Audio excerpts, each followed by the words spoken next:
ಇಷ್ಟರಲ್ಲಿ ಆಗುತ್ತೋ ಇಲ್ವೋ ಗೊತ್ತಿಲ್ಲ. ಇಷ್ಟರಲ್ಲಿ ಹೋಗಿ ಬರಬೇಕಂತೆ ನಾನು. ಮತ್ತೆ ಪೊಸಿಷನ್ ನೋಡಿ ಉಟ್ಕೊಬೇಕು.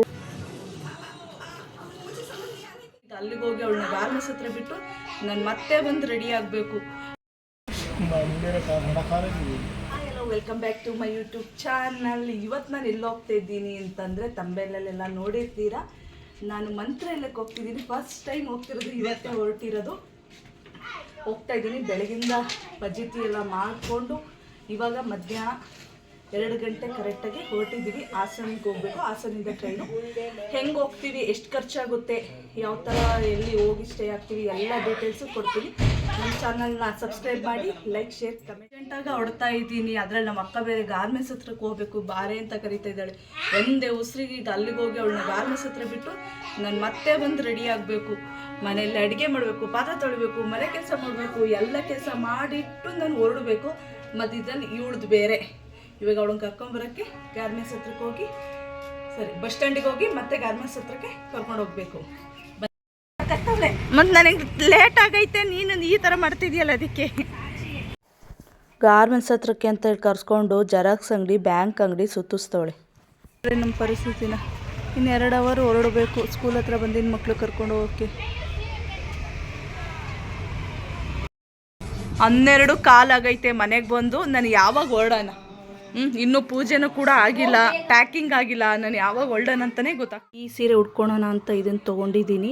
ಅಲ್ಲಿ ಉಟ್ಕೊಳಕ್ಕಾಗುತ್ತಾ, ಯಾವ ಥರ ಇರುತ್ತೆ, ಪೊಸಿಷನ್ ನೋಡಿ ಉಟ್ಕೊಬೇಕು. ಒಂದು ಎಕ್ಸ್ಟ್ರಾ ಇರಲಿ ಅಂತ ಒಂದು ಡ್ರೆಸ್ಸು ಕೂಡ ತೊಗೊಂಡಿದ್ದೀನಿ. ನೋಡೋಣ ಆಗುತ್ತಾ ಇಲ್ಲ. ನೋಡಿರಿ, ಅಪರೂಪಕ್ಕೆ ದೇವಸ್ಥಾನಕ್ಕೆ ಹೋಗ್ತಾಯಿದ್ದೀನಿ. ಬರೀ 1000 ರೂಪಾಯಿ ಕೊಟ್ಟಿದ್ದಾರೆ, ಅದು ಮಂತ್ರಾಲಯಕ್ಕೆ ಹೋಗಿ ಬರೋಕ್ಕೆ. ಇಷ್ಟರಲ್ಲಿ ಆಗುತ್ತೋ ಇಲ್ವೋ ಗೊತ್ತಿಲ್ಲ. ಇಷ್ಟರಲ್ಲಿ ಹೋಗಿ ಬರಬೇಕಂತೆ ನಾನು. ಇಲ್ಲಾಂದರೆ ಹೋಗಲೇಬೇಡ, ಮನೇಲಿರು ಅಂತಾರೆ. ನೋಡೋಣ, ಇಷ್ಟರಲ್ಲಿ ಹೋಗಿ ಬರೋಕ್ಕೆ ಟ್ರೈ ಮಾಡ್ತೀನಿ. ನೋಡಿ ಗೈಸ್, ಎಷ್ಟು ಭಯ ಇದೆ ಅಂತ. ಅದಕ್ಕೆ ಬ್ಯಾಸ್ಲೆಟೆಲ್ಲ ಬಿಚ್ಚಿಕ್ಬಿಟ್ಟು ಹೋಗ್ತಾಯಿದ್ದೀನಿ. ನಿಧಾನ ಕಣಿ. ಇಷ್ಟೊಂದು ಟೈಟ್ ಆಗೈತೆ. ಟೈಟೇ ಮತ್ತೆ ಹೆಂಗೆ ಬಿಚ್ಚೋದು? ಫಸ್ಟ್ ಓಪನ್ ಮಾಡ್ಕ, ಚೈನ್ ಕಟ್ ಮಾಡಿಬಿಟ್ಟು ಆಮೇಲೆ ನೀನು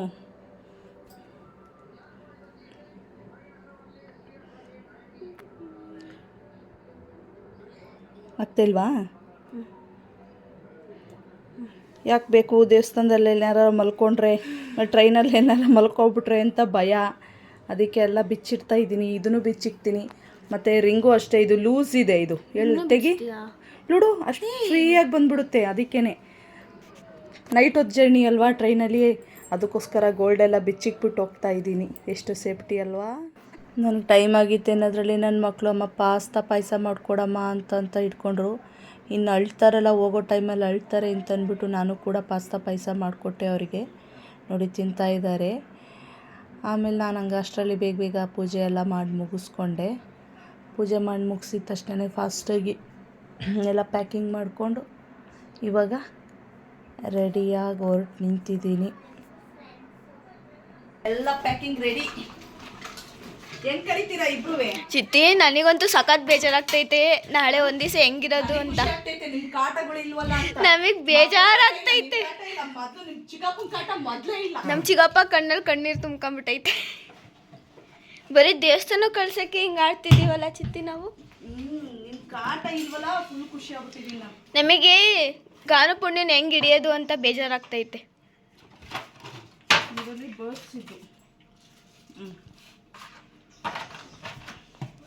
ನಾನಂತೂ ಆರಾಮಾಗಿ 2 ದಿವಸ ಹೋಗ್ಬಿಟ್ಟು ಬಂದ್ಬಿಡ್ತೀನಿ. ಅಚ್ಚುಕಟ್ಟಾಗಿ ಅಡುಗೆ ಮಾಡ್ಕೊಳ್ರಿ, ಜಾಲಿ. ಇಂಥ ಚಾನ್ಸ್ ಯಾರಿಗೆ ಸಿಗುತ್ತೆ? ನನಗೆ ಸಿಕ್ಕೈತಿ. ಚಾರ್ಜರ್ ಹುಡ್ತಿದ್ಯಾ? ವಯರ್ ನೆನ್ನೆ ನೀನೇ ಇಟ್ಕೊಂಡಿದ್ದಲ್ಲ.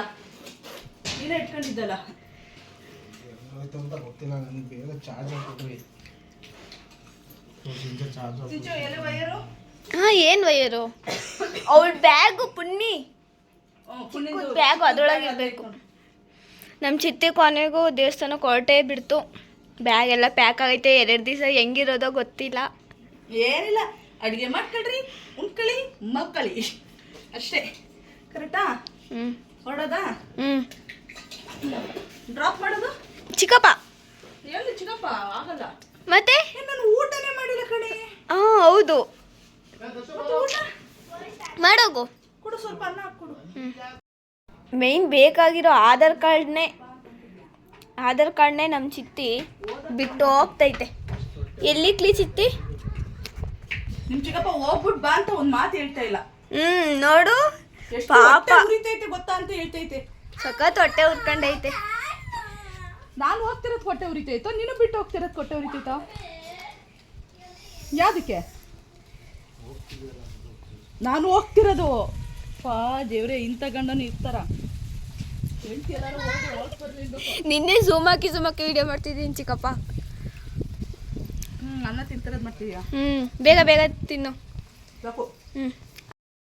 ನಮ್ಮ ಪುಣ್ಣಿ ಅಮ್ಮ ಅಂತ ಹೇಳಕ್ ಸ್ಟಾರ್ಟ್ ಮಾಡಿದ್ಲು.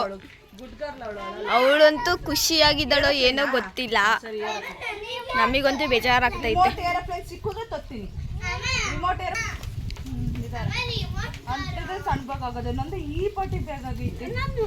ನಿನ್ನ ಆಟೋದಲ್ಲಿ ಕಳಿಸ್ಬಿಟ್ಟು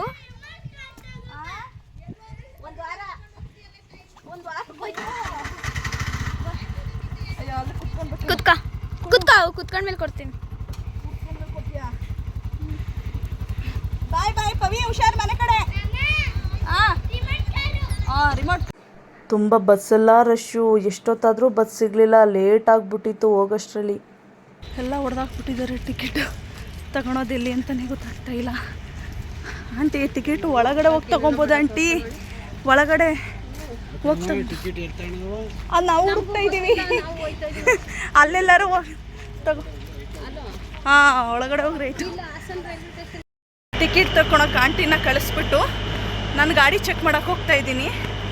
ಪ್ಲಾಟ್ಫಾರ್ಮ್ 1ಗೆ ಹಾಕ್ತಾರೆ, ಆದರೆ ರಶ್ ಆಗಿಬಿಡುತ್ತೆ ಹತ್ತಕ್ಕೆ.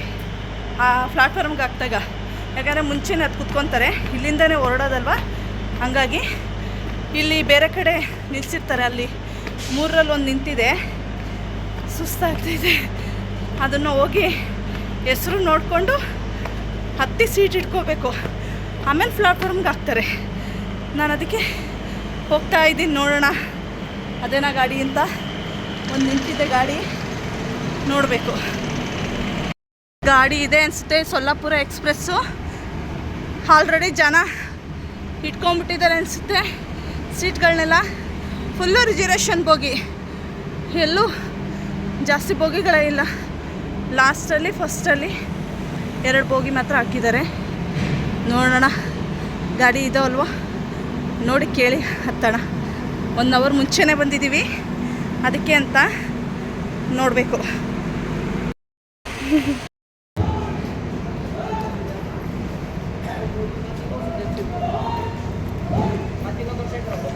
ಸರ್, ಮಂತ್ರಾಲಯ ಗಾಡಿ ಹೋಗುತ್ತೆ, ಹೌದಾ?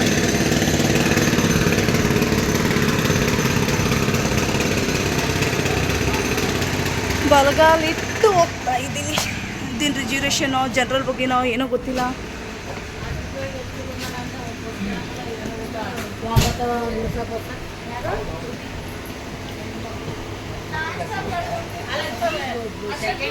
ಜನರಲ್ ಬಗ್ಗೆನೇನಾ?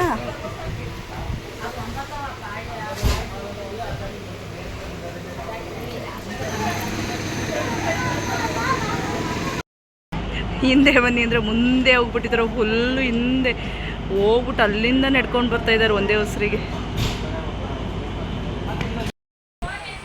ಸದ್ಯಕ್ಕೆ ಇಬ್ಬರಿಗೂ ಕಿಟಕಿ ಇರೋ ಸೈಡೇನೆ ಇದೆ, ಆರಾಮಾಗಿ ಗಾಳೀಲಿ ಕುತ್ಕೊಂಡು ಹೋಗ್ಬೋದು. ಫುಲ್ ರಶ್ ಇರುತ್ತೆ, ಸೀಟ್ ಸಿಗಲ್ಲ ಅಂದ್ಕೊಂಡು. ಹೋಗ್ತಾ ಹೋಗ್ತಾ ರಶ್ ಆಗುತ್ತೆ. ನಮ್ಮ ಪುಣ್ಯ ಫುಲ್ಲು ಖಾಲಿ ನಮ್ಮಿಬ್ರಿಗೂ ಜಾಲಿ. ಇದು ಇಬ್ರದ್ದು ಟಿಕೆಟು ನೋಡಿ, ಇಷ್ಟಿದೆ ಹಾಸನಿಂದ ಮಂತ್ರಾಲಯ. ಒಬ್ಬೊಬ್ರ ಕೈಲೂ ಮೊಬೈಲ್ ಇಟ್ಕೊಂಡು ಕೂತಿದ್ದಾರೆ ನೋಡಿ, ಒಬ್ಬರು ಕೂಡ ಮಾತಾಡಲ್ಲ. ಮುಂಚೆಲ್ಲ ಹಿಂಗಿರಲೇ ಇಲ್ಲ.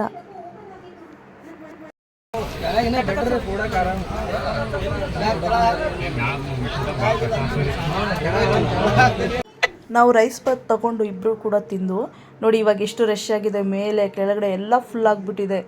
ತುಂಬ ಅಂದರೆ ತುಂಬಾ ರಶ್ ಆಗಿಬಿಡುತ್ತೆ. ಕೂತ್ಕೊಂಡು ಸೊಂಟ ಎಲ್ಲನೂ ಬಂದ್ಬಿಡುತ್ತೆ.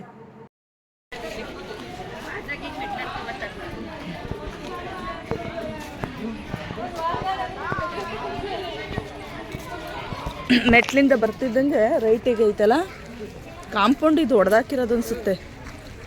ಓಹೋ ಏನು ಮಳ್ಳ ಹಾಂ ಗೇಟ್ ಅಲ್ಲಿದೆ.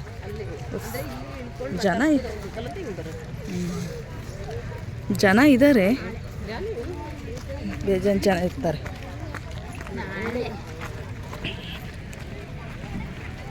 ಓಹೋ ಜನ ಏನು ಮಸ್ತಾಗೆ ಇದ್ದಾರಂತೆ. ಓ ಸ್ಟೇಷನ್ನು ಕೂಡ ಇದು ಮಂತ್ರಾಲಯ ದೇವಸ್ಥಾನ ಟೈಪಲ್ಲೇ ಐತಲ್ಲ. ಹೌದು, ಸ್ಟೇಷನು ಅದೇ ಟೈಪಲ್ಲೇ ಐತೆ.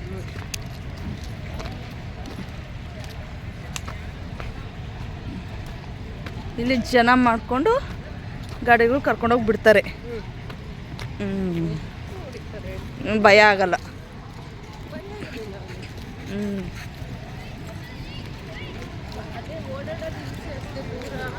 ಹೌದು.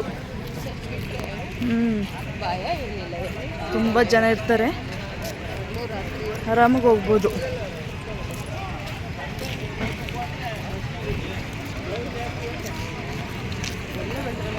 ಅಂತಿಂತೂ ಮಂತ್ರಾಲಯಕ್ಕೆ ಬಂದು ಇಳಿದು ಸರ್ಕಲ್ ಹತ್ರ ಆಟೋದಲ್ಲಿ ಕರ್ಕೊಬಂದು ಇಳಿಸಿದ್ರು. ಫಸ್ಟ್ ಟೈಮ್ ನೋಡ್ತಾ ಇರೋದು, ತುಂಬ ಖುಷಿಯಾಗೋದು. ದೊಡ್ಡ ದೊಡ್ಡ ಆರ್ಚ್ಗಳು ದೊಡ್ಡ ದೊಡ್ಡದಾಗಿ ಚೆನ್ನಾಗಿದಾವಲ್ಲ. ಓ ಇಲ್ಲಿ ಇದೇನಾ ಬರೋದು? ಓ ಕಣಂಟಿ ಎಲ್ಲ ಮಲಗಿದಾರೆ ನೋಡು.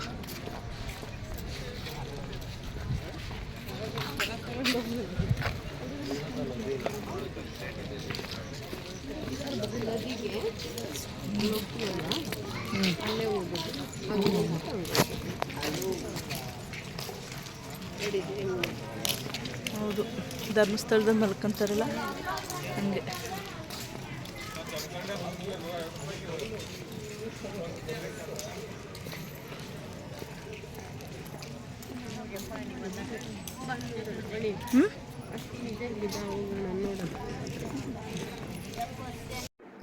ಏನಪ್ಪ ಒಂದು ಬೇಜಾರು ಅಂದರೆ ದೇವಸ್ಥಾನದ ಪಕ್ಕದಲ್ಲೇ ಬಾತ್ರೂಮ್ ಇದೆ, ವಾಶ್ರೂಮು. ಎಷ್ಟು ಗಲೀಜಾಗಿದೆ ಅಂದರೆ ಅದು ನೋಡೋಕ್ಕೂ ಕೂಡ ಆಗಲ್ಲ, ಅಷ್ಟು ಗಲೀಜಾಗಿದೆ. ಅದೊಂದು ಬೇಜಾರು. ನಾವು ಕೂಡ ಸ್ವಲ್ಪ ಹೊತ್ತು ಟೈಮ್ ಇತ್ತಲ್ಲ ಅಂತ ಅಂದ್ಬಿಟ್ಟು ಮಲ್ಕೊಂಡು ಅಲ್ಲೇನೆ ಬೃಂದಾವನ ಮುಂದೆನೆ ಮಲ್ಕೊಂಡು. ಸುಪ್ರಭಾತ. ಭಕ್ತರಲ್ಲಿ ಸೂಚನೆ, ಇದೀಗ ಸುಪ್ರಭಾತವಾಗಿರುವುದರಿಂದ ದಯವಿಟ್ಟು ಮಠದ ಎದುರು ಭಾಗದಲ್ಲಿ ಮಲಗಿರುವಂತಹ ಭಕ್ತರೆಲ್ಲರೂ ಕೂಡ ಹೇಳಬೇಕಾಗಿ ವಿನಂತಿ. ಸುಪ್ರಭಾತದ ನಂತರ ಮಠದ ಪರಿಸರದಲ್ಲಿ ಅವ್ರು ಅನೌನ್ಸ್ ಮಾಡಿ ಎಬ್ಬಿಸ್ತಾ ಇರ್ತಾರೆ. ನಾವು ಕೂಡ ಎದ್ಬಿಟ್ಟು ಬೇಗ ಒಳಗೆ ಹೋಗ್ಬಿಡೋಣ, ಕತ್ಲೆ ಇದೆ ಅಂತಂದ್ಬಿಟ್ಟು ಒಳಗೆ ಕರ್ಕೊಂಡು ಹೋಗ್ತಾಯಿತ್ತು ಆಂಟಿ. ಹೋಗ್ಬಿಡೋಣ ಬೇಗ ಅಂತಂದ್ಬಿಟ್ಟು ನಾವು ಈ ಕಡೆ ಗೇಟಲ್ಲಿ ಹೋಗ್ಬಿಟ್ಟು ಅದು ಕ್ಲೋಸ್ ಆಗಿತ್ತು. ಆಮೇಲೆ ಗೊತ್ತಾದ್ಮೇಲೆ ಮತ್ತೆ ರಿವರ್ಸ್ ಬಂದ್ಬಿಟ್ಟು ಮಾಮೂಲಿ ಗೇಟಲ್ಲಿ ಹೋದು. ನಾವು ರೋಡಲ್ಲೇ ಕೂತ್ಕೊಂಡು ರೆಡಿ ಆಗ್ತಾಯಿದ್ದು. ಕೊಡ್ತೀನಿ ಆಂಟಿ, ನಾನು ಚೇಂಜ್ ಐತೆ ಕೊಡ್ತೀನಿ. ಏನಪ್ಪ ಇಲ್ಲಿ ಅಂದರೆ ಪ್ರತಿ ಅಂಗಡಿಲೂ ಲಗೇಜ್ ಅವರೇ ಇಟ್ಕೊತಾರೆ. ಅಂದರೆ ಪೂಜೆ ಸಾಮಾನು ತೊಗೊಬೇಕು, ಇಲ್ಲ ಅಂಗಡೀಲಿ ಏನಾರು ಐಟಮ್ ತೊಗೊಬೇಕು, ಅವರೇ ಲಗೇಜ್ ಇಟ್ಕೊಂಡು ನಾವು ಬಂದಾಗ ಕೊಡ್ತಾರೆ. ಇಲ್ಲಿ ಲಗೇಜ್ ಇಡೋಕ್ಕೆ ಅಂತ ಕ್ಯೂ ನಿಂತ್ಕೊಂಡ್ರೆ ಲೇಟ್ ಆಗುತ್ತೆ. ಅದಕ್ಕೋಸ್ಕರ ನಾವು ಅಂಗಡೀಲೇ ಇಡೋಣ ಅಂತ ಬಂದು, ಪೂಜೆ ಸಾಮಾನು ನಾವೇನು ತೊಗೊಳೋದು ಬೇಡ, ಉಂಡಿಗೆ ದುಡ್ಡು ಹಾಕ್ಬಿಡೋಣ ಅಂದ್ಬಿಟ್ಟು ಕೇಳ್ದು. ಏನಾರು ಐಟಮ್ ತೊಗೊಬೇಕು ಅಂದರು. ಸರಿ ಅಂದ್ಬಿಟ್ಟು ಒಂದು ಬಾಲ್ ಎತ್ಕೊಂಬಿಡೋಣ ಅಂತ ಅಂದ್ಬಿಟ್ಟು ನೋಡಿ, ಈ ಬಾಲಿಗೆ ಹೇಳ್ಬಿಟ್ಟು ಲಗೇಜ್ನ ಅಲ್ಲೇ ಇಟ್ಬಿಟ್ಟು ನಾವು ಬಂದು. ಇಲ್ಲಿ ಹೋಟ್ಲಲ್ಲಾಗಲಿ ಅಂಗಡಿಲಾಗಲಿ ಅಷ್ಟೇ, ನಾವು ತಿಂಡಿ ತಿಂತೀವಿ ಅಂದ್ರೂ ಲಗೇಜ್ ಇಟ್ಟು ತಿಂಡಿ ತಿನ್ಬೋದು, ಪೂಜೆ ಸಾಮಾನು ತೊಗೊತೀವಿ ಅಂದರೂ ಲಗೇಜ್ ಇಡ್ಬೋದು, ಈ ಥರ ಎಲ್ಲ ಹೇಳ್ತಾರೆ. ಮತ್ತು ಸ್ಲಿಪ್ಪರು ಇಲ್ಲೇ ಕೂಡ ಬಿಡ್ಬೋದು, ಲಗೇಜು ಕೂಡ ಇಲ್ಲೇ ಬಿಡ್ಬೋದು. ನಾವು ಅದೇ ಥರ ಮಾಡಿಬಿಟ್ಟು ಇಲ್ಲೇ ಬಿಟ್ಬಿಟ್ಟು ನಾವು ದರ್ಶನಕ್ಕೆ ಹೊರಟು. ಕೊಡ್ತಾರ ಟಾರ್ಚರ್ಗೆ ಯಪ್ಪ, ಇವರೇ ತಿನ್ನಿಸ್ಬಿಡ್ತಾರೆ ನಮಗೆ, ನಾವೇನಾದ್ರು ತಿಂದಿಲ್ಲ ಅಂದರೆ ಅಷ್ಟು ಟಾರ್ಚರ್ ಕೊಡ್ತಾ ಇದ್ದಾರೆ. ಶಪ್ಪ, ಲಗೇಜ್ ಇಟ್ಟು ಬರ್ತಾ ಇದ್ದೀವಿ. ನಾವು ಇಲ್ಲಿಂದ ಎದ್ದು ಹೋಗ್ಬೇಕಾರೆ ಫುಲ್ಲು ಸ್ವಲ್ಪ ಕತ್ಲಿತ್ತು, ಹಂಗಾಗಿ ಪೂರ್ತಿ ನೋಡೋಕ್ಕಾಗಿರಲಿಲ್ಲ. ಅಲ್ಲಿಂದ ಬರೋಷ್ಟರಲ್ಲಿ ಬೆಳಕು ಕರೆದಿತ್ತು. ಎಷ್ಟು ಚೆನ್ನಾಗಿತ್ತು ನೋಡೋಕ್ಕೆ ಅಂದರೆ ತುಂಬ ಖುಷಿಯಾಯಿತು. ಅದರಲ್ಲೂ ಕನ್ನಡದಲ್ಲಿ ಬರೆದಿದ್ದ ಲೈನ್ ನೋಡಿ ತುಂಬ ಖುಷಿಯಾಯಿತು. ನಾವು ಒಳಗಡೆ ಬಂದು ಸುಮಾರು ಒಂದು 1 ಅವರಿಗೆ ದರ್ಶನ ಆಯಿತು. ಇದು ಒಳಗಡೆ ಸೈಡಲ್ಲಿ ಇದು ದೇವಸ್ಥಾನದೆಲ್ಲ ಮ್ಯಾಪ್ ಎಲ್ಲ ಮಾಡಿಟ್ಟಿದ್ದಾರೆ. ತುಂಬ ಚೆನ್ನಾಗಿ ದರ್ಶನ ಆಯಿತು. ನಾನು ದೇವರು ವಿಗ್ರಹ ಥರ ಇರುತ್ತೆ ಅಂತ ನೋಡ್ತಾ ಇದ್ದೆ, ಅದು ಇರಲಿಲ್ಲ ಆ ಥರ. ಅದು ತುಳಸಿ ಕಟ್ಟೆ ಥರ ಇತ್ತು, ಅದೇ ದೇವರು ಅಂತ ಹೇಳಿದ್ರು. ನನಗೆ ಗೊತ್ತೇ ಇಲ್ಲ, ಹುಡುಕ್ತಾ ಇದ್ದೆ ನಾನು. ಆಮೇಲೆ ಅದೆಲ್ಲ ದರ್ಶನ ಮಾಡಿಕೊಂಡು ಬಂದು ಇದೆಲ್ಲ ತುಂಬ ಚೆನ್ನಾಗಿತ್ತು. ಎಲ್ಲ ಬೆಳ್ಳಿಲಿ ಇದು ಏನದು ವೀಣೆ ಅದೆಲ್ಲ ತುಂಬ ಚೆನ್ನಾಗಿತ್ತು. ಅದು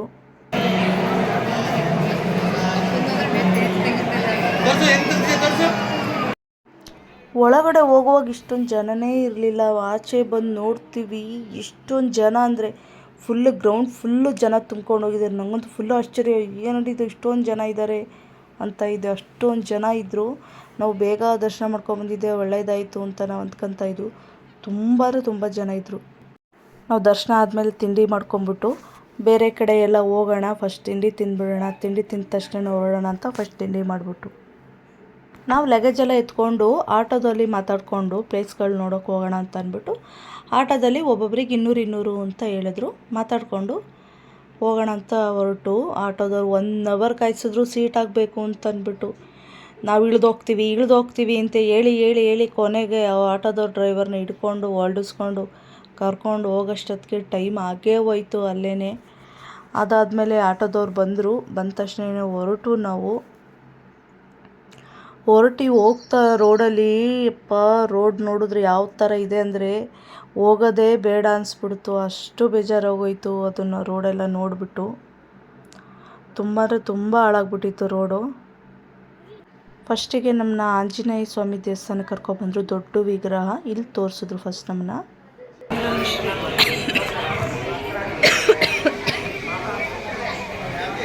ಇದು 2ನೇ ದೇವಸ್ಥಾನ. ಇದು 2ನೇ ದೇವಸ್ಥಾನ ಅಂತ ಹೇಳಿದ್ನಲ್ಲ, ಅದ್ರ ಹಿಂದೆಗಡೆನೇ ಇದೆ ಇದು ಇನ್ನೊಂದು ದೇವಸ್ಥಾನ. ತುಂಬ ದೂರ ನಡ್ಕೊಂಡು ಹೋಗ್ಬೇಕು ಇದು. ಅಲ್ಲಿಗೆಲ್ಲ ಆಟೋರೆಲ್ಲ ಹೋಗಲ್ಲ. ಅಲ್ಲಿ ಒಳಗಡೆ ವೀಡಿಯೋ ಮಾಡೋಕ್ಕೆ ಬಿಡಲಿಲ್ಲ, ಹಂಗಾಗಿ ನಾನು ಹೊರಗಡೆ ಅಷ್ಟೇ ಮಾಡಿದ್ದು. 3ನೇ ದೇವಸ್ಥಾನ ಇದು. ನಾವು ಬೇಜಾರಾಗ್ತಿತ್ತು ಅಂದ್ಬಿಟ್ಟು ಸೀಬೆಹಣ್ಣು ನೋಡಿದು, ತುಂಬ ಚೆನ್ನಾಗಿತ್ತು ಅಂತ ತಗೊಂಡು ಎಷ್ಟಂತೆ ಅಣ್ಣ? ಎಷ್ಟು ಒಬ್ರಿಗ? ಎಲ್ಲಿಂದ ಎಲ್ಲಿವರೆಗೂ ಬರ್ತೀವಿ? ಹೋಗೋಣಂಟಿ. ಫಸ್ಟ್ ಟೈಮ್ ಆಂಟಿ ನಾನು ಇದೇ ಫಸ್ಟು. ಹೌದು, ಇದೇ ಫಸ್ಟ್ ಟೈಮ್ ನನ್ನ ಕಾಲು ನೆಂದಿರುತ್ತೆ. ಅಯ್ಯೋ ಮಣ್ಣು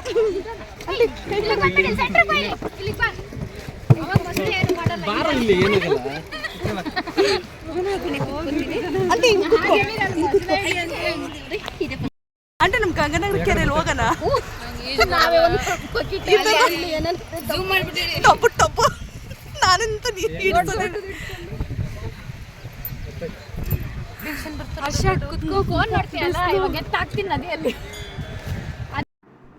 ಇದು ಬಂದ್ಬಿಟ್ಟು ರಾಯರು ಇದ್ದಂಥ ಮನೆ ಅಂತೆ. ಮುಂದೆ ಎಷ್ಟೋ ದಿನ ಬಂದು ಇಲ್ಲಿ ಇದ್ರಂತೆ. ಆ ಮನೇನ ನೋಡೋಕ್ಕೆ ಅಂತ ಬಿಟ್ಟಿದ್ದಾರೆ. ತುಂಬ ಅಂದರೆ ತುಂಬ ರಶ್ ಇತ್ತು. ನಾವು ಕೂಡ ನೋಡೋಣ ಅಂತ ಅಂದ್ಬಿಟ್ಟು ಒಳಗಡೆ ಲೈನಲ್ಲಿ ನಿಂತ್ಕೊಂಡು ಒಳಗಡೆ ಎಲ್ಲ ತೋರಿಸಿದ್ರು. ಹುತ್ತ ಬೆಳೆದಿದ್ದು ಇದೆಲ್ಲ ತೋರಿಸಿದ್ರು. ಹಳೇದು ಫೋಟೋಸ್ ಫ್ರೇಮೆಲ್ಲ ಹಾಕಿದ್ದಾರೆ. ಇಲ್ಲಿ ರಾಯರು ಮಲ್ಕೊಳ್ತಿದ್ದಂಥ ಜಾಗ ಅಂತೆ ಇದು. ಅದಕ್ಕಾಗಿ ಅದನ್ನು ಸಗಣಿಲಿ ಸಾರಿಸಿ ರಂಗೋಲಿ ಎಲ್ಲ ಬಿಟ್ಟಿದ್ದಾರೆ. ಓಡಾಡಿ ಸುಸ್ತಾಗ್ಬಿಟ್ಟಿದ್ದೀವಿ. ಕುಂಕುಮ ನೋಡಲಿ ಯಾವ್ಯಾವ ದೇವ್ರಿಗೆ ಹೋಗಿದ್ದೀವಿ ಅಂತ ಲೆಕ್ಕ ಹಾಕ್ಬೋದು. ಇನ್ನು ಊಟ ಮಾಡಿದ್ರೆ ಬಿಸಿಲಿಗೆ ಇನ್ನೂ ಸುಸ್ತಾಗ್ಬಿಡ್ತೀವಿ. ಊಟ ಮಾಡ್ತೀವಿ. ಎಷ್ಟು ರಶ್ ಇತ್ತು ಅಂದರೆ ದರ್ಶನಕ್ಕೂ ಇಲ್ಲ, ಅಷ್ಟು ರಶ್ ಇತ್ತು ನೋಡಿ. ಅನ್ನ ಪ್ರಸಾದ ಸ್ವಾಮಿದು.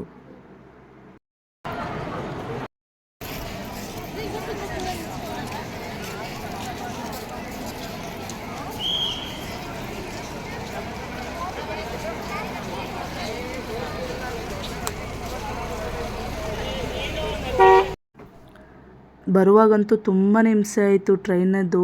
ಟ್ರೈನ್ ಸಿಗ್ದಲೇ ಎಷ್ಟೊಂದು ಫಜೀತಿ ಆಗೋಯ್ತು. ಬುಕ್ ಮಾಡ್ಕೊಂಡೋಗಿ ಹಂಗೆ ಅಂತೂ ಹೋಗಬೇಡಿ.